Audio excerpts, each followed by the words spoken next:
감사합니다. 네, 저희 어머니께서 저희 목회실 모두의 이름을 알고 계시고 매일같이 새벽마다 아침 9시 반에 예배를 함께 드리고 계십니다. 저녁이죠. 저녁 9시 반에. 그렇게 연결될 수 있는 기회에 감사하고 또 이렇게 함께 응원해주고 또 격려해주신 우리 모두 교우분들 사랑하고 축복합니다. 제가 며칠 전에 줌 미팅 하면서 참 재미있는 그런 질문 하나를 받았어요. 물 한 컵이 있는데 이 물 한 컵에 있는 물로 샤워를 할 수 있는 방법이 있다라는 거예요. 벌써 나와버렸네요. 이 물 한 컵으로 샤워를 할 수 있는 방법이 무엇일까? 질문을 던졌는데 쉽지 않은 거예요. 과연 할 수 있는 방법이 뭐가 있을까? 군대에서 했던 방법 중에 하나는 이 물을 이 수건에 조금씩 이렇게 적셔서 이제 제가 시원하게 필요로 하는 이제 얼굴만 이렇게 닦았던 이제 그런 기억이 있어서 그렇게 대답을 했더라니 뭐 그런 것 같기도 하고 아닌 것 같기도 하면서 저 사진 같은 좀 다른 사진인데 보여주신 거예요. 여러분, 이 컵에 우리가 물로서 충분히 샤워할 수 있겠죠? 정말 큰 컵인데요. 이 질문을 받고 물론 그분이 이렇게 이어서 말하진 않았지만 제가 이 사진을 보면서 저의 가슴을 딱 친 것은 내가 하나님을 그렇게 바라보고 있구나. 제가 청년 때 상당히 좋아하는 문구가 있었어요. 도덕경에 나오는 이제 1장 1절인데 도가 도 비상도라는 말이에요. 그러니까 도를 도라고 말하면 이미 도는 그 도가 아니다. 그러니까 하나님을 저는 그렇게 묘사하면서 그렇게 청년들에게 중고등학생들에게 가르쳤거든요. 근데 제가 그 사실을 까먹었던 거예요. 나는 어느 순간 깔때기의 모양의 내 신앙을 담아놓고 깔때기에 내 하나님을 담아놓고 그렇게 믿었던 거예요. 결론은 지어지고 어떤 길은 이미 나 안에 정해져 놓고 그 안에서의 하나님, 그 안에서의 전능하신 하나님을 외치는 제 모습을 저는 이 사진을 보고 알게 되었습니다. 우리가 우리의 경험, 우리의 지식을 통해서 하나님을 이해하는 것이 아니라 그냥 오픈 테이블, 오픈하면서 하나님을 하나님으로 여기는 것이 참 중요하구나. 그래서 축복하기는요, 이 컵과 같은 은혜가 우리의 모든 가정, 우리의 모든 직장과 사업장, 우리 모든 교우들, 자녀들에게 그 은혜가 함께 하시기를 주님의 이름으로 축복합니다. 그런 은혜가 우리 모두에게 가득하기를 정말 진심으로 축복합니다. 기도할게요. 하나님, 그 은혜로 우리가 섭니다. 그 사랑으로 우리가 하나님 말씀 앞에 대면합니다. 붙잡으시고 축복하시고 복된 우리의 모든 가정들, 지성소들 주님의 성령의 기름으로 함께하여 주시옵소서. 예수님의 이름으로 기도합니다. 아멘. 내려갈까요? 이미 은혜 받았잖아요. 사진 보시면요, 그 화분 2개가 있다라고 합시다. 상당히 제가 좋아하는 화분은 아니고요. 인터넷에서 이렇게 캡처해서 여러분들에게 보여줬습니다. 저도 화분을 이렇게 가꾸는 것 상당히 좋아해요. 그렇게 생기지 않았지만 상당히 아끼고 사랑합니다. 근데 이것은 내 거고요, 다른 하나 것은 남의 것이라고 한번 상상해 보세요. 여러분, 어느 것이 더 아름다워 보이십니까? 내 거겠죠. 내 것에 더욱더 소중히 여기고 내 것에 더욱더 사랑을 하고 내 것에 더욱더 물을 줄 것입니다. 닦고 잎에 먼지가 있으면 먼지를 아마 닦을 거예요. 그리고 시든 것이 있으면 다 이렇게 정리를 할 것입니다. 내 것이겠지만 때로는 내 것이 아닌 다른 것에 더 관심을 보일 때가 있어요. 더 사랑스럽게 여길 때가 있습니다. 그래서 어떻게 해요? 우리가 참 바꾸었으면 좋겠다. 근데 그것이 인격적인 문제로 우리가 생각하면 마음이 달라질 겁니다. 식물이니까 그냥 바꿨으면 좋겠다라고 생각하지. 여러분, 여기에 내 아이가 있고 여기에 남의 아이가 있다고 생각해 봅시다. 어느 아이가 더 예뻐요? 어느 아이가 더 사랑스러워요? 어느 손주가 더 귀여워요? 내 손주, 내 자녀가 더 귀엽습니다. 예린이가 어렸을 때 발표했던 그 영상을 우리는 정말 재밌게 봐요. 아이고 이쁘구나, 아이고 사랑하구나. 내 가족들이 함께 보는데요, 우리 엄마 아빠만 그 비디오를 사랑하지 다른 가족들은요, 그냥 어린 아이일 뿐이더라고요. 바꾸었으면 좋겠습니까? 아니죠. 내 자식이 최고입니다. 제가 금요철야 때 한번 말씀드린 적이 있어요. 제가 개척교회 할 때 예양이가 이 강대상에 자주 올라오곤 했어요.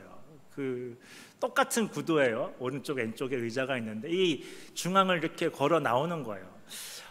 좀 내심에 엄마가 아니면 다른 분들이 좀 아이를 이렇게 좀 잡아서 예배에 집중할 수 있게 이렇게 말렸으면 좋겠는데 그러지 않은 거예요. 왜 그런 거 봤더니 이런 심리가 있는 것을 알게 되었습니다. 좀 미안하긴 한데 온 성도가 내 아이를 그냥 사랑스럽게 바라봐 줬으면 하는 그 심리가 있더라고요. 금요일날 제가 여기서 앉아서 찬양 인도를 한 적이 있어요. 기타 치면서. 근데 그때 그 서진이 갑자기 달려왔던 그때가 저는 상당히 좀 부끄러웠는데 창피했는데 또 서진이가 앞에 와서 허그하 보니까 좀 내심 괜찮더라고요. 좀 그 시간을 더 즐기고 싶었습니다. 왜 그래요? 그냥 내 자식이니까 이해해 주겠지, 사랑해 주겠지. 하나님의 마음이 그러신 것 같아요. 우리를 보고 그렇게 사랑하는 마음, 그렇게 너는 복된 자녀다, 내가 너를 계속해서 지키고 보호하겠다, 누가 비난할지라도 내가 아끼며 사랑하는 자다. 그래서 그 말씀을 제가 늘 묵상하면서 되새기는 것이 있어요. 그게 뭐냐면 창세기 1장 28절 말씀입니다. 하나님이 우리에게 복을 주셨어요. 이 선언을 하시기 전에 분명히 이렇게 창세기 1장에 기록되어 있습니다. 하나님이 우리를 복되게 하셨다. 그리고 이렇게 말씀하시죠. 생육하고 번성하여 땅에 어떻게 하라고요? 충만하여라. 땅을 정복하여라. 그리고 다스려라. 이보다 더 큰 축복이 어디 있을까요? 하늘과 땅을 다스리는 그런 권세가 우리 안에 있습니다. 요한복음에서도 하나님의 자녀된 권세라는 것은 이런 의미가 있는 거예요. 우리를 거룩한 자로, 그 지으신 이가 하나님이시다. 근데 오늘 말씀에서 이 장황한 창세기의 하나님의 섭리를 단 한 절로 요약돼요. 이사야 선지자는 우리에게 선포하고 있습니다. 1절 말씀 다시 한번 보실까요? 이렇게 얘기하죠. 야곱아, 너를 창조하신 여호와께서 지금 말씀하신다. 이스라엘아, 너를 지으신 이가 말씀하신다. 내 안에, 내 가슴에 내 육신과 영혼이 힘들지라도, 누구는 나를 죄인이라 취급하고 누구는 나를 아픈 사람이라고 이렇게 취급할지라도, 너는 그 어떤 죄인 된 자 할지라도 너는 내 자녀고 내가 너를 만들었다라고 계속해서 축복해 주고 있습니다. 그래서 오늘 우리가 맨 마지막 절에 이렇게 이사야 선지자가 선포하죠. 내가 너를 지었고 내가 너를 만들었다. 내가 너를 일으키겠다. 지난주 목요일 날 담임 목사님께서 예레미야 말씀을 통해서 우리에게 새롭게 깨닫게 해주신 것이 있어요. 예레미야 뜻이 어떤 거라고요? 하나님이 일으키신다. 주님, 저는 죄인입니다 라고 고백하는 그 모든 자들을 하나님께서 그냥 내버려 두지 않고 일으키신다라는 그 메시지가 제 마음속에 확 와닿았습니다. 그냥 눈물의 예언자, 그 아픔의 시대를 함께 공감하는 예언자로서만 제가 바라봤는데 그렇지 않는다는 거예요. 하나님은 몸과 마음과 영혼이 힘들고 지친 자들을 위해서 계속해서 어떻게 일하시냐? 세우시는 분이시구나. 근데 그 말씀을 이사야 말씀에서 동일하게 계속해서 이어지는 것을 볼 수가 있습니다. 내가 너희를 일으키겠다. 두려워하지 말라. 어떻게 해요? 2절 말씀을 볼까요? 두려워하지 말라. 내가 너희를 예루살렘에서 나와 함께하는 것을 보게 될 것이다. 내 자손을 동쪽에서부터 오게 하며 서쪽에서부터 너를 모을 것이며 내가 북쪽에서 이르기를 내놓으라. 남쪽에게 길을 가두어 두지 말라. 내 아들들을 먼 곳에서 일으키며 내 딸들을 땅 끝에서 오게 하리라 라고 하시면서 2절 말씀 함께 읽을게요. 시작. 내가 물 가운데로 건너갈 때에 내가 너와 함께하고 내가 강을 건널 때에도 물이 너를 침몰시키지 못할 것이다. 내가 불 속을 걸어가도 그을리지 않을 것이며 불꽃이 너를 태울지 못할 것이다. 이제 돌아올 때가 됐다라는 말씀이거든요. 내가 그렇게 동서남북에 있는 모든 이스라엘 백성을 예루살렘 땅으로 다시 모으겠다라는 말씀인데요. 근데 아주 구체적으로 어떻게 이끄실지를 자세히 설명하고 있는 말씀이 오늘 이사야서 말씀입니다. 계속해서 우리가 광야를 걷는다라는 말씀을 묵상하다 보니까요, 말씀을 읽는 모든 곳곳마다 이 성경의 인물들은 모두 광야의 길을 걸었더라고요. 우리가 첫째 주에 엘리야 40일 동안 광야의 길을 걸어갔잖아요. 예수님도 마찬가지입니다. 근데 출애굽한 모세와 이스라엘 백성들 광야의 길을 걸어갔습니다. 포로로 끌려간 그 고된 길도 역시 광야의 길이었습니다. 그리고 오늘 다시 너희를 내가 끌어오겠다, 다시 돌아오게 할 것이다. 그 걸어갈 길도 어떤 길이에요? 광야의 길입니다. 근데 광야의 길을 걸어갔던 그 이스라엘 백성들의 경험을, 그 상황을 좀 곰곰이 묵상해 봤어요. 어떤 느낌이었을까? 특히 포로로 끌려가는 그 순간순간 그들은 어떤 마음으로 바벨론으로 걸어갔을까? 참 마음이 아팠습니다. 한순간 의지하고 내 삶의 전부였던 모든 것이 잃어버려졌고 폐허되었고 황폐해졌잖아요. 때로는 내 사랑하는 자녀들, 내 사랑하는 부모님들이 전쟁에 의해서 죽은 그 상황을 너무 힘들게 받아들이는 그 찰나, 그 마음도 헤아리지 못한 채 바로 끌려간 사람들도 있었을 것입니다. 자신이 믿고 있던 전부 한순간에 무너졌을 때 그 상실감, 그 아픔, 그 괴로움 앞에서 우리가 어떤 말을 할 수 있을까요? 한순간에 나라를 잃고 여기저기 흩어진 백성들이었습니다. 선택된 민족에서 다시 유목민으로 버려진 것 같은 그런 백성들이었어요. 우리의 하나님은 실패한 하나님인가? 약간 낙담하며 걸어갔던 그런 백성들의 모습이 제 머릿속을 떠올렸습니다. 바벨론에서 살아가지만 정말 힘들게 살아가는 그들의 여정이 눈에 선해졌습니다. 그러면서 이런 이야기가 가슴에 와닿더라고요. 다시 우리가 예루살렘에서 웃고, 다시 우리가 예루살렘에서 떠들고 함께 즐기며 예배하며 찬양하며 내 사랑하는 가족들과 함께 지낼 수 있는 날이 정말 올까?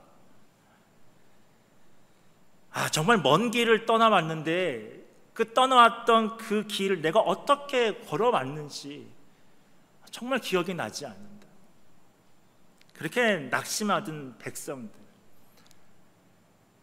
그 백성들을 하나님께서 다시 세우시고자 하는 말씀이 오늘의 말씀이죠. 그렇게 하나님이 그 백성들, 또 우리를 이렇게 위로하십니다. 두려워하지 말라. 내가 너를 만들었고 내가 너를 구속하였다. 너는 내 것이다. 내 눈에는 너는 보배로운 자다, 존귀한 자다, 사랑하는 자다라고 계속해서 다시 한번 우리의 정체성을, 내가 누구인지를 확인시켜주고 있는 것입니다. 오늘 우리가 읽지 않았지만 이사야서 49장은요 이렇게 이야기합니다. 함께 읽을게요. 어머니가 어찌 제 젖먹이를 잊겠으며 제 태에서 낳은 아들을 어찌 긍휼히 여기지 않겠느냐. 비록 어머니가 자식을 잊는다 하여도 나는 절대로 너를 잊지 않겠다. 내가 내 이름을 손바닥에 새겨서 내가 영원히 너를 지켜볼 것이다 라고 말씀해주고 있습니다. 이 말씀이 정말 코로나를 겪어나가는 우리들에게 힘이 됩니다. 힘들지만, 포기하고 싶지만 계속 꿈을 꿀 수 있는 것은 그렇게 우리를 사랑하신 하나님의 사랑이 느껴지기 때문에, 정말 그 고대하던 하나님의 꿈이 여러분들의 꿈이 되고 있습니까? 이 말씀이 선포되어지니까, 깨닫게지니까 이스라엘 백성들이요 잊어버렸던 것을 기억하게 되는 거예요. 그치, 멸망하기 전에 예레미야 선지자가 우리에게 해준 말씀이 있었지. 그것이 무엇이었을까? 계속 고민하면서 깨닫는 자가 이렇게 선포합니다. 바벨론에서 70년이 차면 분명히 다시 우리를 예루살렘으로 돌아갈 것이라고 그렇게 선포한 메시지가 기억이 납니다. 이것은 재앙이 아니라 우리에게 미래와 희망을 주는 편안이라고 선포하셨던 그 말씀이 기억나기 시작했습니다. 이것은 우리를 저주하는 하나님의 심판뿐만이 아니라 우리를 다시 일으켜 세우시게 하고자 하는 그 광야의 길이구나 라는 그 사실을 깨닫게 되는 겁니다. 저는 팬데믹 상황이 이와 똑같다라고 여겨집니다. 우리에게 재앙이 아니잖아요. 우리에게 희망을 주기 위한, 정말 우리에게 소망을 주기 위한, 우리를 더욱더 참된 그리스도인의 그 광야의 길을 걷고자 하는 주님의 시간이라고 저는 여겨집니다. 하나님의 시간이라고 저는 여겨집니다. 그래서 광야는요, 그 광야의 길을 걷는 것이 심판이 아닙니다. 광야의 길을 걸어가는 것은 하나님의 인지함을 경험하는 그곳입니다. 성령의 역사를 경험하는 그곳입니다. 어쩌면 우리의 신앙을 더욱더 견고케 하기 위해서 우리의 삶, 우리의 신앙, 우리의 믿음을 더욱더 참된 하나님의 백성으로 이끌어가기 위한 그런 길이 광야의 길이잖아요. 그리고 오늘 분명히 선포합니다. 내가 너를 더 보배로운 자녀로 세우시기 위해서 우리를 이끌고자 하는 그 메시지가 참 마음에 와닿았습니다. 그렇다면 중요한 질문이 여기 있어요. 여러분이 걷고 있는 광야의 길은 정말 어디로 향하고 있습니까? 내가 걷고 있는 광야의 그 길의 끝은 어디인지 여러분 상상해 보셨습니까? 하나님이 주신 그 소망의 끝을 여러분의 것이라고 지금 삼고 있습니까? 그 가는 길은 분명히 알고는 있습니까?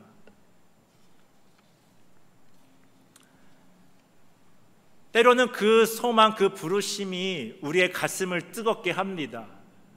우리의 눈시울을 적시게 하기도 합니다. 하나님의 사랑에 감사해서. 근데 왠지 망설여지는 거예요. 한 발 내디는 것이 쉽게 이루어지지 않습니다. 저 역시 그런 모습을 요즘 많이 발견하게 됩니다. 이스라엘 백성이요, 예루살렘으로 돌아가는 그 길이 하나님께서 이끄시기에 바로 걸어가는 것 같지만 그렇지 않잖아요. 두려워합니다. 왜 그럴까요? 10년, 20년, 30년, 40년, 50년, 70년을 살아보니까 뉴 노멀의 그 삶이 처음에는 힘들었지만 이젠 살만한 거예요. 이제 겨우 정착했는데, 이제 겨우 적응했는데 지금 내 삶을 다시 벗어던지고 예루살렘으로 돌아가는 길이 막막한 거예요. 쉬운 것만은 아니잖아요. 이것저것 생각할 게 너무 많습니다. 아무리 가지를 치고 쳐도 하나님의 말씀만 붙잡고 나아간다라고 다짐을 해도 머뭇거리게 하고 나를 잡아당기게 하는 것들이 생각나는 거예요. 올 때는 어떻게 왔는지 모르겠지만 이 돌아가는 것은 더 어렵잖아요. 광야의 길이 무섭기만 합니다. 넘어야 될 산과 강이 너무나 많은 거예요. 때로는 죽음을 피하지 못할 수도 있습니다. 뜨거운 햇빛에, 정말 강한 추위에 뜨거움에 죽고 추워서 죽을 수 있는 어린 아이들을 생각해 보니까 아빠로서, 엄마로서 그 길이 선뜻 내키지 않는 거예요. 차라리 광야의 길에서 내 사랑하는 가족이 한 명 죽을지언정 나는 이 자리에 머물겠다. 물론 이스라엘 선조들이 걸어갔던 출애굽의 그 하나님의 인도함, 하나님의 이끄심을 이들이 모르진 않습니다.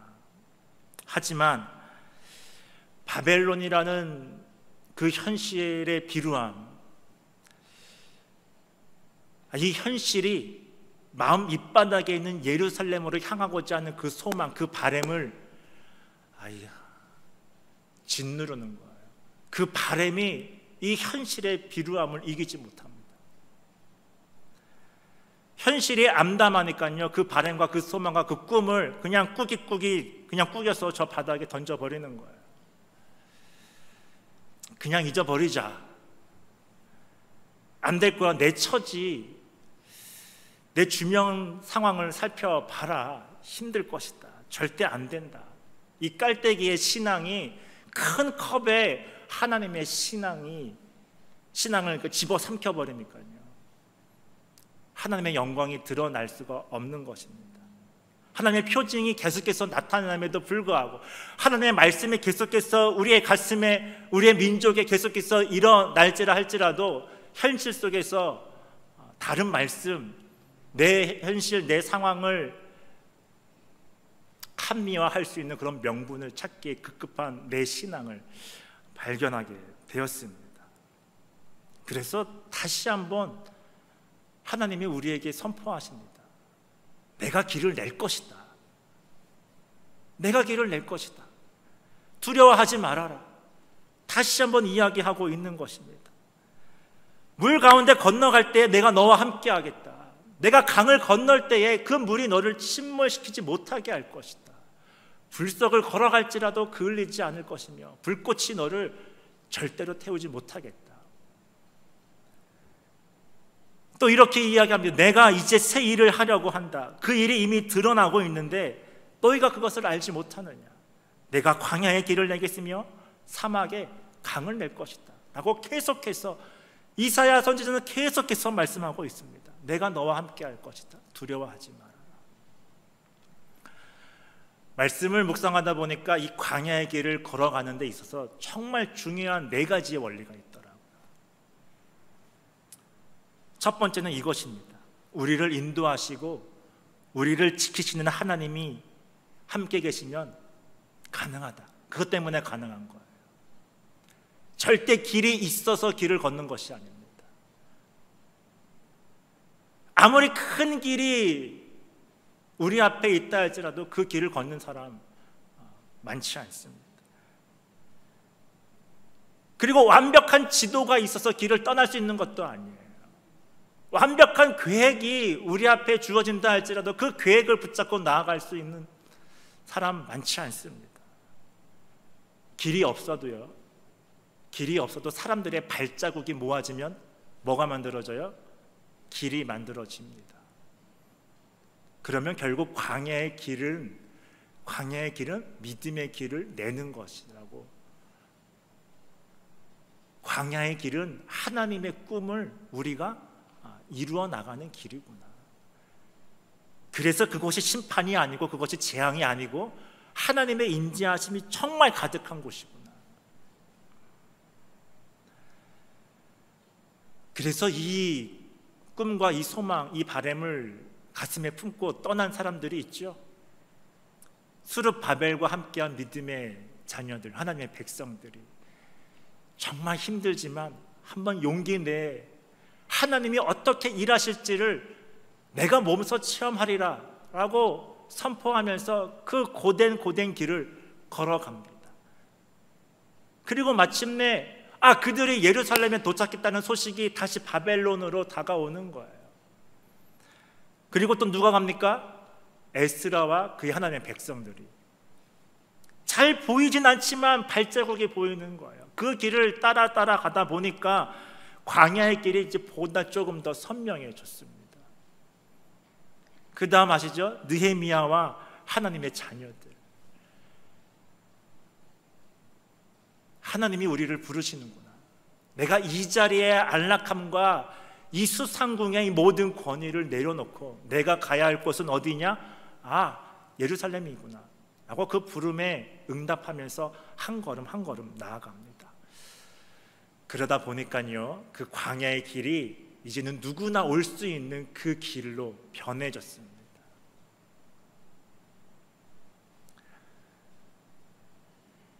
우리에게도 이와 같은 소망이 있기를 주님의 이름으로 축복합니다. 요즘 정말 집에서 교회 오기가 얼마나 어렵은가요? 지난주에 우리 사랑하는 장로님들, 권사님들, 집사님들이 정말 격려 있는 말, 용기 있는 말씀 해주셔서 감사드립니다. 그 영상 중에 제 마음속에 와닿은 것이 하나 있어요. 그것이 무엇이냐면 그분이 이렇게 했어요. 이 두 손을 가슴에 꼭 모으고 다시 우리가 만날 때를 기다립니다 라고 인사를 했습니다. 어떻게 인사했다고요? 다시 우리가 만날 때를 기대합니다. 저는 그 인사가 그냥 인사가 아니라는 사실을 알게 되었어요. 왜냐하면 그 인사할 때 그분의 눈망울에 눈시울이 가득했기 때문에. 때로는 우리가 그렇게 낙담할 수 있어요. 그런 날이 다시 올까? 오지 않을 것이라는 깔등의 신앙을 벗어버리는 그 말씀이 오늘의 말씀입니다. 저는 계속 꿈꾸고 있거든요. 교회 캠퍼스 안에 아이들이 뛰놀고요, 교회 모든 룸 방마다 함께 예배하고 함께 찬양하고 함께 대화하는 그 장면을 정말 고대합니다. 위로하고 격려하고 기도하고 말씀하는 묵상, 그 모든 방마다 채워지기를 간절히 기도하고 있어요. 제가 말씀을 보거나 책을 읽거나 영상 작업을 하다가 좀 피곤하면 캠퍼스 한 바퀴를 자주 이렇게 걷습니다. 좀 몸을 푸는 것도 있지만 캠퍼스가 어떠한지 그 현실을 좀 더 직감하기 위해서. 좀 마음이 아플 때가 있어요. 쓸쓸하고 쓰잔합니다. 아름답게 있어야 될 곳이 약간 허전한 게 있어요. 왜일까? 제가 개척교회 할 때 사람들이 많지는 않지만 매일매일 교회를 찾았습니다. 왜인 줄 아세요? 교회를 찾지 않으면 공기가 달라요. 제가 세미나나 어떤 그 선교 현장에 갔다가 돌아오면 교회 아무도 찾지 않으면요, 그 예배당실의 공기가 틀려요. 탁합니다. 그래서 제가 늘 떠나면 교회 이 식구들에게, 가족들에게 늘 당부하는 것이 있어요. 아무리 바쁠지라도 한 사람만큼은 돌아가면서 교회를 찾아가요. 여러분, 우리의 발자국이 그냥 발자국이 아니잖아요. 이 캠퍼스를 걷는 우리의 발자국이 우리 한 사람의 발자국만은 아닐 것입니다. 하나님의 형상이 담겨져 있기 때문에 그 영이 우리의 온 캠퍼스를 밟게 되는 거예요.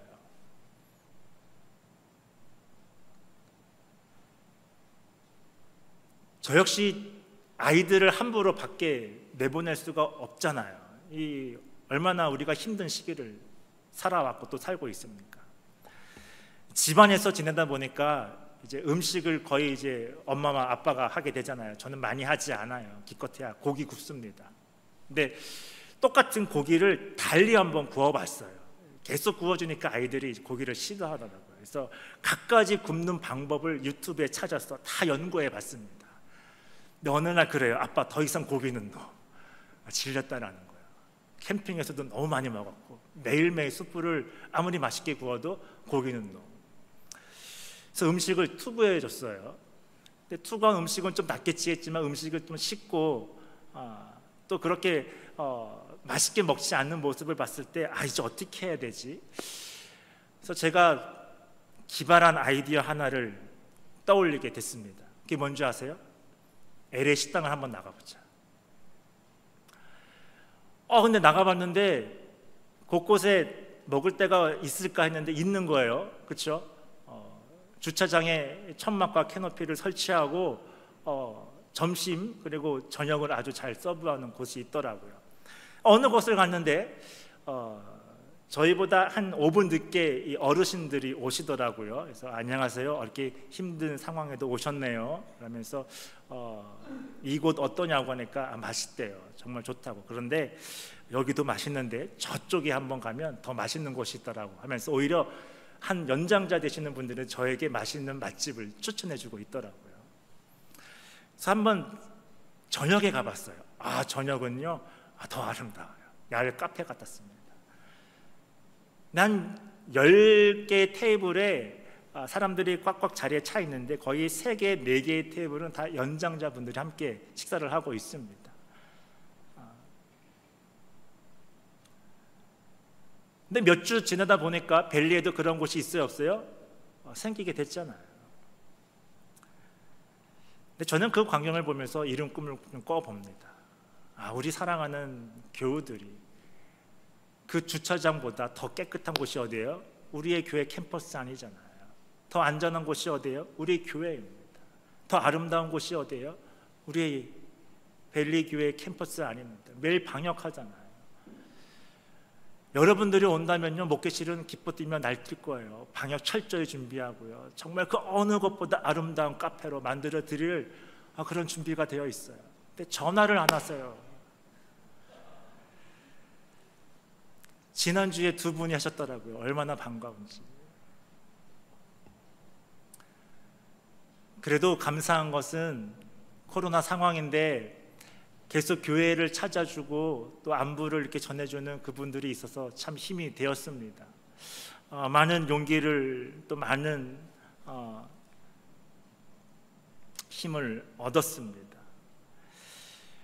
초창기에 이 수고하는 미디어 팀에 감사드립니다라는 짧은 그런 멘트를 온라인상에 올려주신 분이 있어요. 네, 그 메시지가 저에겐 정말 큰 힘이 되었습니다.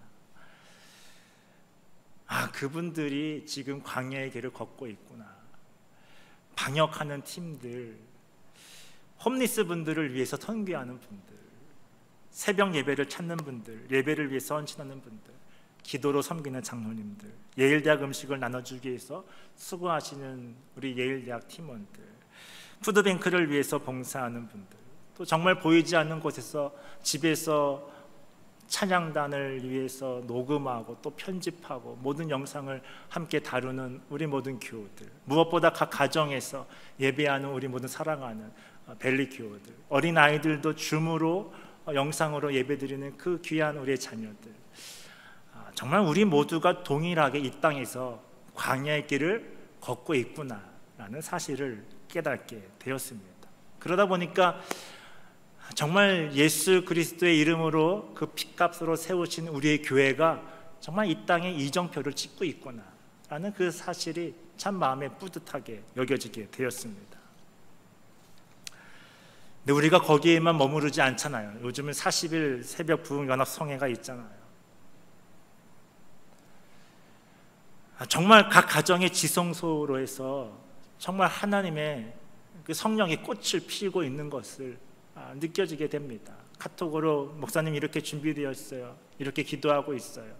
좀 부끄럽지만 이렇게 남들에게 보이는 게 조금은 창피하지만 그래도 누군가에게는 그냥 탁상으로 여겨질지 모르겠지만 저에게서는 정말 하나님을 만나고 대화하는 곳이에요 라고 하면서 그렇게 보내오는 지성소가 정말 큰 힘이 됩니다.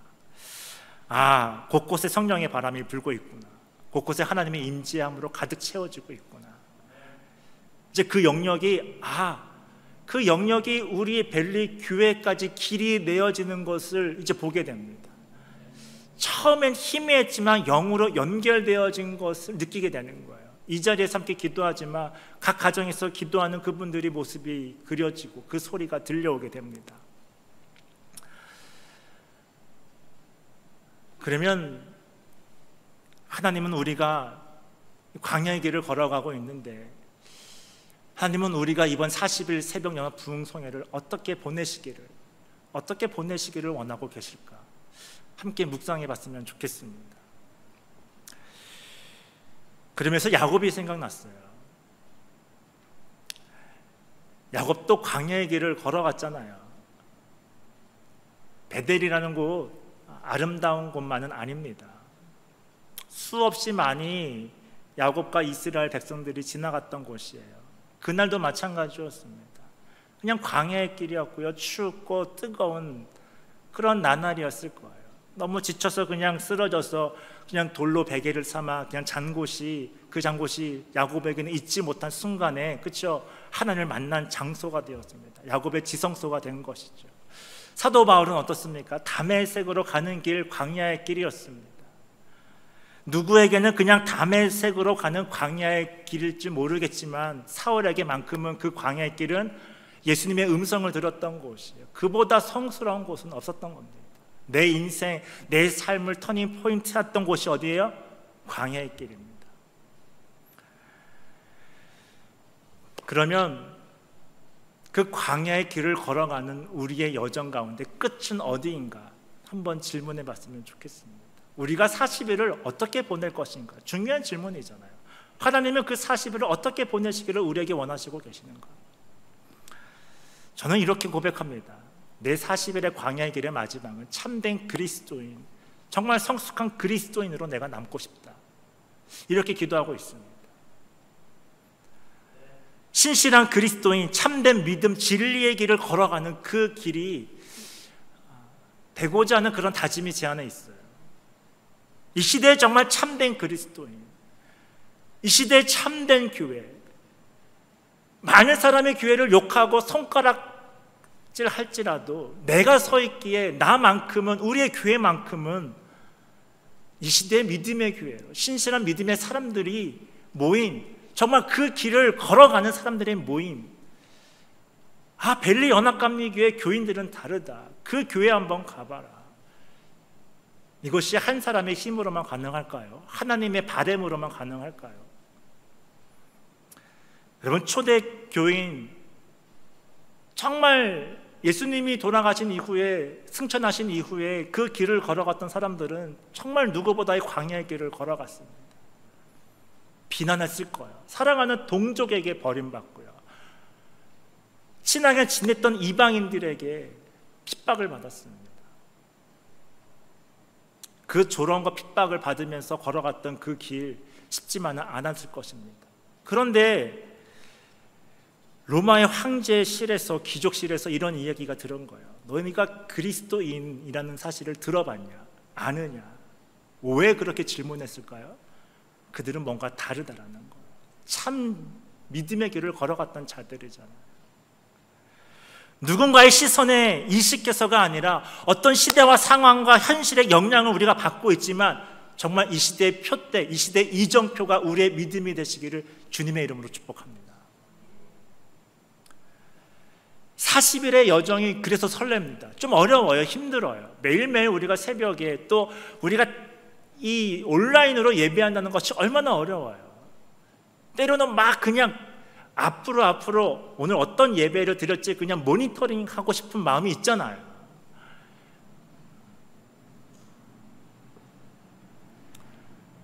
하지만 힘들지 않는 이유, 그 시간이 복되기 때문에, 참 귀하기 때문에. 광야의 길을 걷는다는 것은 결국 길을 우리가 낸다는 그 의미가 참 중요한 것 같습니다. 그런 발자국이 모아지는 그 신앙, 함께 걸어갈 수 있는 우리 모든 교회가 되기를 주님의 이름으로 축복합니다. 때로는 홀로 걸어갈 때 외롭잖아요. 나만 힘들고 외롭게 막 갈등하면서 걸어가고 있는데 카톡을 해보니까 그분 역시도 아픔이 있고 어려움이 있고 그래도 계속해서 40일을 채워가자라는 그런 메시지를 주고받는 것이 힘이 되잖아요.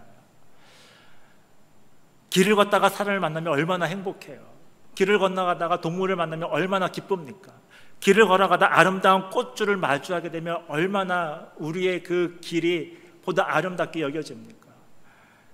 아름다운 호숫가가 다다르게 되면 그보다 기쁨을 맛볼 데가 없잖아요. 내 믿음의 길이 그와 같은 것 같아요. 기도하다가 그분 잘 계시나 다시 한번 문자하고, 홀로 예배하다가 그분은 어떻게 지내고 있나 생각나면 다시 중보하고, 누가 봐주는 것이 아니라, 누가 이름을 불러주는 것이 아니라. 그래서 정말 무엇보다 감사한 것은, 광야의 길을 걷는 40일이 정말 내 안에 감사한 것은 그 안에 은혜가 있기 때문에, 나 혼자가 아니라 우리 모든 교회가, 우리 모든 교우들이, 그리고 전국의 6개 교회가 함께하기 때문에 저는 그것이 감사합니다.